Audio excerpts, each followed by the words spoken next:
Halo sahabat, kembali lagi di channel ini bersama saya yang akan membagikan banyak sekali fakta-fakta penting tentang kesehatan. Kali ini kita akan membahas tentang penyakit diabetes. Penyakit ini adalah penyakit yang paling sering kita temui di masyarakat. Karena saat ini yang namanya penyakit tidak mengenal usia, teman-teman. Yang tua, yang muda, semua akan terkena penyakit apabila kita salah dalam pola hidup. Kita tidak menerapkan pola hidup sehat. Seperti yang kita tahu, selama ini penyakit diabetes dihubungkan dengan makanan-makanan manis. Padahal itu bukan sepenuhnya benar. Jadi gimana dong, Kak?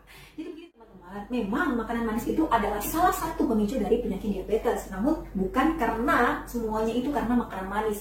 Ada beberapa makanan yang sebenarnya itu kita rasa nggak manis, tapi bisa menyebabkan diabetes. Ada yang bertanya seperti ini, Kak, aku tuh nggak pernah ya makan makanan yang manis kayak misalnya es krim atau mungkin makan donat atau roti yang di atasnya ada krim atau flannya yang benar-benar manis banget dan itu merupakan gula yang benar-benar kelihatan gula manis sekali gitu, atau mengkonsumsi teh atau kopi dengan kadar gula yang tinggi, misalnya gulanya 2 sendok 3 sendok per gelas, kemudian konsumsinya bisa 2 atau 3 kali sehari. Enggak gitu katanya, aku nggak pernah ngeteh, nggak pernah ngopi yang manis, nggak pernah minum minuman yang manis, juga nggak pernah makan donat atau roti yang manis gitu. Kenapa aku bisa kena diabetes, Kak? Gitu. Jadi teman-teman, diabetes itu ada 2 tipe, tipe 1 dan tipe 2.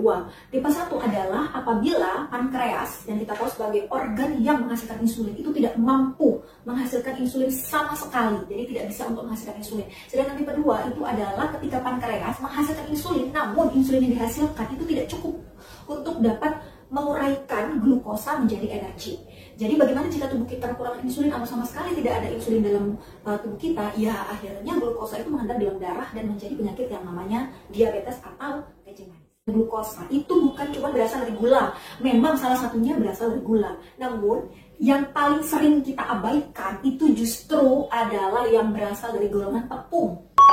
Nah teman-teman, salah satu sumber dari glukosa ini adalah karbohidrat tinggi. Karbohidrat tinggi itu apa aja, Kakak? Tepung dengan segala olahannya. Contoh, tepung bisa diolah menjadi apa? Roti. Tepung diolah menjadi mie.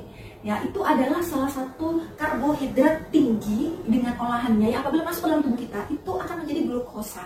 Banyak orang yang nggak sadar gitu ya. Mereka makan mie instan gitu, kemudian dikasih nasi. Bayangkan, mie-nya aja udah karbohidrat, berasal dari tepung, dia adalah karbohidrat, dipecah dalam tubuh menjadi glukosa. Nah, nasi itu adalah karbohidrat juga yang apabila masuk dalam tubuh menjadi glukosa. Bayangkan kita makan dalam satu piring itu bertemu antara karbohidrat dengan karbohidrat yang nantinya dalam tubuh glukosa menjadi glukosa. Itu fakta pertama.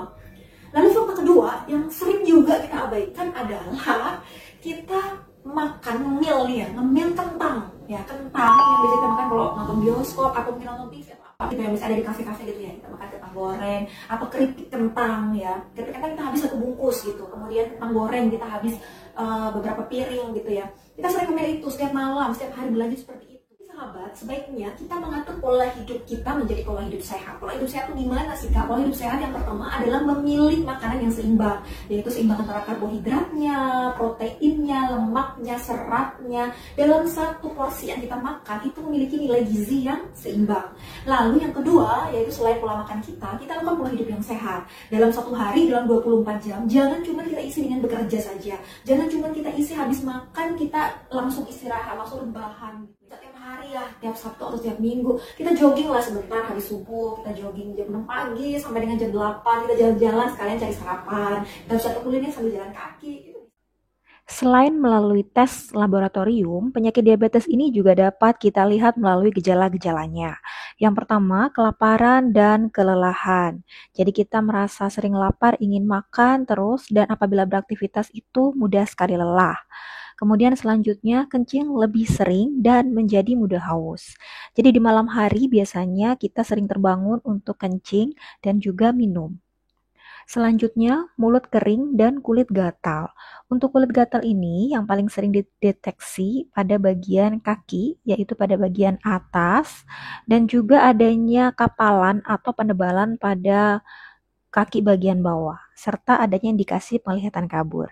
Ini adalah contoh gambar dari gatal yang ada di area kaki. Jadi pada area atas itu, lalu untuk bagian bawah itu timbul kapalan atau penebalan jaringan kulit. Ini juga terjadi pada bagian bawah jempol. Jadi apabila dibedah itu ada ulkus yang seperti pada gambar ini, bagian dalamnya seperti ini, itu untuk penderita diabetes. Dan untuk ujung-ujung jari tampak kasar dan ada putih-putih, bercak-bercak putih seperti ini. Pada kuku-kuku juga rentan sekali untuk ditumbuhi parasit jamur yang berwarna keabuan. Loh kak, berarti kita nggak boleh dong sama sekali makan mie, nggak boleh makan nasi, nggak boleh makan kentang. No, no, no ya. Jadi apa yang saya sampaikan tadi itu bukan berarti kalian nggak boleh makan. No, jadi bukan ya teman-teman ya. Jadi bukan untuk ditakuti, bukan untuk kita hindari sama sekali, tidak seperti itu. Jadi semuanya boleh kita makan, kita boleh makan apa aja.